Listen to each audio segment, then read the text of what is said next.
राधानगरी तालुक्यातील नरतवडे येथील युवकाचा आरळगुंडी परिसरात वीज कोसळून दुर्दैवी मृत्यू झाल्याची घटना घडली। या दुर्घटनेत अन्य 2 जण गंभीर जखमी झाले असून त्यांच्यावर उपचार सुरू आहेत।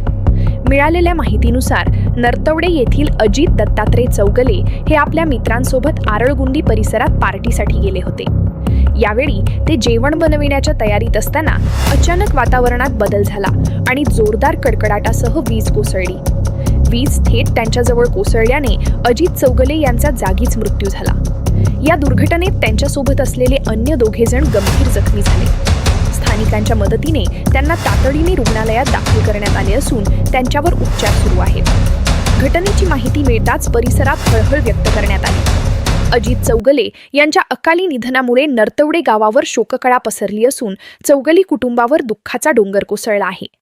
गावातील सामाजिक व युवकांमध्ये मिसळून राहणारा तरुण म्हणून त्यांची ओळख होती।